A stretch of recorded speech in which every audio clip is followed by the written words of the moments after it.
This is the Retirement Solution Podcast with financial advisor Jon Hicks, founder of J. Hagan Capital. I'm Heather Branch, here with Jon to talk about ways you can be working now to better prepare for your financial future. RetirementSolutionRadio.com is where you can go to begin your own conversation with the team at J. Hagan Capital. We also have links posted in the show notes. You can just click there or find us anytime. Again, RetirementSolutionRadio.com. All right, so I feel like bringing up the whole idea of golf. No, I don't know. It can quickly go down. Have you seen my golf game recently? No. Luckily, you have not. How's it going? It's really bad. Okay. It's really bad. It's actually terrible. As a matter of fact, I know that Tiger recently just stepped away from his Nike contract, right? Yeah. Well, Nike is not going to be calling me anytime soon to take up that endorsement. I'm just telling you. Got it. No. I think the last time that I played, I lost an entire box of golf balls. An entire box. They're all at the bottom of the pond somewhere. Well, they're at the bottom. Three of them are literally at the bottom of the Persian Gulf. For real. The last time I played, I was actually in Abu Dhabi, and I have put 3 golf balls. They were nice Titleist too, in the bottom of the Persian Gulf. The rest of the time, I was somewhere between like wooded areas and the sand. So it was kind of like between forest and beach, and I didn't even get a tan out of it. The squirrels have got them now, sir. I don't know. I didn't see any squirrels. I saw small goats. They literally had small goats on this particular golf The goats course. have got them now then. Whichever. They'll eat anything. Okay, so I'm not a golfer. So I'm not. No? I have zero coordination. There is no, it's bad. It's sad. You want to be made to feel better? Let's go play golf. I will make you feel like Tiger Woods, sir. Challenge accepted.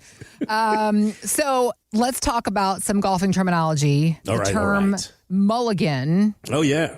This is a do-over. Yeah. I guess there's not an official rule of a mulligan, but players just allow it. It's a free shot for every 9 holes. Is that the general rule? So officially, you can't do a mulligan if you're in an actual tournament, right? Right. But the standard rule, we call them friends. Yeah, we call them breakfast balls. Got it. So when my group's playing out, basically everyone gets a breakfast ball on the first tee. Got it. So basically, if you launch that sucker into the woods, well, you're going to get one more shot. Got it. Right. Okay. We do that in the front and the back 9. So about two different strokes.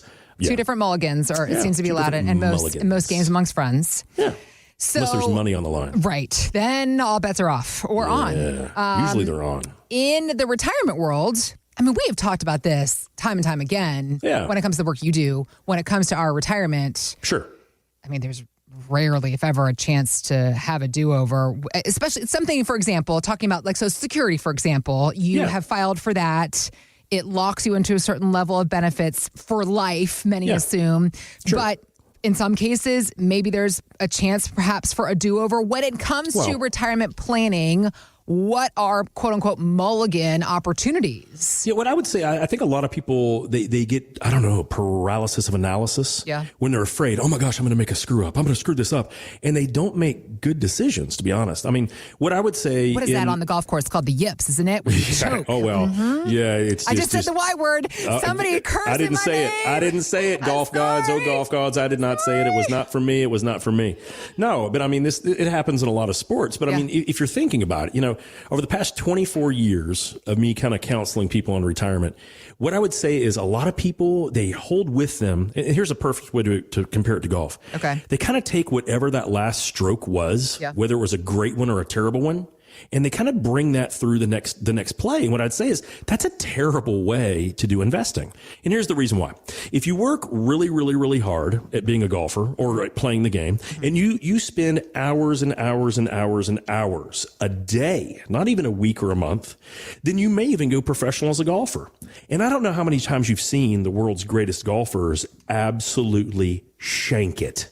I mean, absolutely put that ball 20 acres deep into the woods or into the ravine. I mean, there are some great golfers that for whatever reason, something just happens and they absolutely lose it. I think one of the greatest golfers for basically screwing it up every time when it got important was Greg Norman. the shark. Yeah. So most people still know him now because he's got an unbelievable line of clothing that they sell even at like Costco. Yeah. He's made more billions of dollars as a clothing manufacturer than he ever made as a golfer. Huh. Oh, it's such a great story. Yeah. But anyway, I digress. But he lost the Masters one year when he was ahead by like 9 strokes.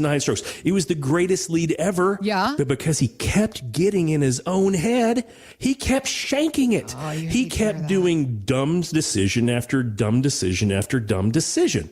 And so when it comes down to retirement, what I would always say is, I don't think any of us should really ever want a mulligan.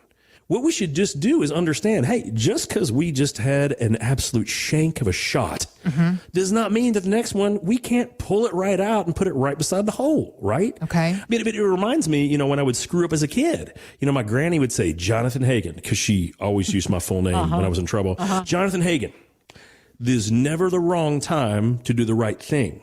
Now that you know what you did was wrong, son, what are you going to do? Well, you do the right thing, right? Yeah. So when it comes down to retirement planning, I think a lot of people, they just get all freaked out. They're going to make the wrong decision. Sure. Don't think about it that way.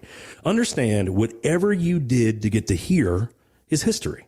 And whatever you do from here is an opportunity to do it right. And I see this every day. Yeah. Some people say, well, John, here's the problem. I did this and all of a sudden I sold it and I went to cash and I stayed that way and then I missed out on the last big boom. Or I made all this money and I left it in there and then the market tanked and I screwed up and then I pulled it out the wrong time and didn't see it back. Guys, that means that you just didn't have a strategy. You didn't have a plan. Or right. in the world of professional golf, you didn't have a mulligan to pull you out of it. Well, we don't have a mulligan either, right? But the main thing is to learn from the last shot. What'd you do? Was your grip too firm? Was your caddy give you the wrong club? Is it raining in your face? Can you not see the green? The point is almost all that stuff when it comes to finances, we kind of have perfect hindsight. We kind of know exactly what's happened in the past, but that's not necessarily going to predict the future. The greatest thing that we can do is to establish a plan of attack that we know that is going to accomplish the 5 big things of anything in retirement. So we don't have to worry about mulligans. You know why? Because Heather, we're already baking in a bunch of really crappy shots. Got it. That's the point of it. Whenever I do this, I'm like, listen, we're not going to rely on the market doing 15% because frankly, I don't know that it can. What we're going to rely on is getting somewhere between 5 and 7 on a lot of the money. We don't need to do better than that. But if we do that, we're going to be okay. But we need to accomplish how much protection do we have? What do we really need to protect if we think about it when it comes to retirement? Well, we need to protect the money that's going to be giving us an income, right? Yep. That is the biggest thing. So I don't care what you invested in. You cannot afford, if you need to produce income, you cannot afford to have that asset lose principal. Or you can absolutely run out, right? Yeah. Because you cannot spend income off of a lost asset. So the first thing we have to protect is whatever portion is going to produce our income. Okay. Then we can see how much income we can really create, right? If you've got $1 million and you tell me, John, my guy says I can pull out 40 grand a year, 4%. I'm like, you absolutely could, probably, depending on how you're invested. But did you also know that you could maybe pull $65,000 to $70,000 from that exact same amount of money, depending on how protected you want it to be and if you want it to produce income or to grow? It's up to you. What do you want to do, right? Well, what we just realized is there's a lot of different ways to skin a cat. And so when we come down to it, we need protection so we can produce income. Once we know where the income that we're going to need to spend in retirement, then we focus on taxes, right? Yep. Because it's one thing to make $1, but if you only get to keep 60 cents of that $1, well, that's not very good. So we want to try to keep closer to that $1, especially if we can, by paying less in taxation. So there's part number 3. Part number 4, okay, great. We got our protection in place. We got our income. We know how much money we can spend throughout all of retirement. We know we're going to be tax efficient, so we can use the majority of that money. So if we're lucky enough and we live a long time in retirement and there's tons of money left over, well, where's that money going to go? Well, that's the wealth transfer plan. And most people say, oh, I see what you're talking about, John. I got a will. That's estate planning. No. What we have learned over the years is that the first time we often transfer wealth is when you have a married filing jointly couple, and unfortunately, something happens to one of you. Yeah. So then the first time we transfer wealth is from a joint couple, which has one filing status, to a surviving spouse. Unfortunately, it's a different filing status, and often that a surviving spouse has less income because if nothing else, they lose a portion of a pension in the Social Security. Got it. So we have to make sure we're planning for that. And then for that surviving spouse to have a comfortable and long life, even if they last for many years afterward, we want to make sure that they can take care of healthcare, right? So when you look at the 5 things where we don't have to worry about needing a mulligan, because we're baking in a whole bunch of, unfortunately, some really bad swings in there. It's okay. We don't have to swing perfectly every single time to win a tournament. Frankly, we just need to make sure we don't lose the tournament. That's what it comes down to. Right. But protection, income, tax strategy, wealth transfer, and healthcare. If we do all 5 of those things, that is 100% the winning game plan. Thanks for listening to the Retirement Solution Podcast with Jon Hicks. Begin the conversation about your savings plan with Jon and the team at J. Hagan Capital by visiting retirementsolutionradio.com.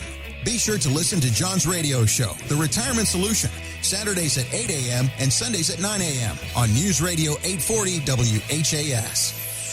J. Hagan Capital Inc. is not licensed in all 50 states. To find out if J. Hagan Capital Inc. is licensed in your state, please call 502-690-5635. J. Hagan Capital Inc. is not affiliated with nor endorsed by the Social Security Administration or any other government agency. It does not provide legal or tax advice. Annuity guarantees rely solely on the financial strength and claims paying ability of the issuing insurance company. By contacting us, you may be provided with information about insurance and annuity products offered through Jonathan Hicks, insurance license number 548962.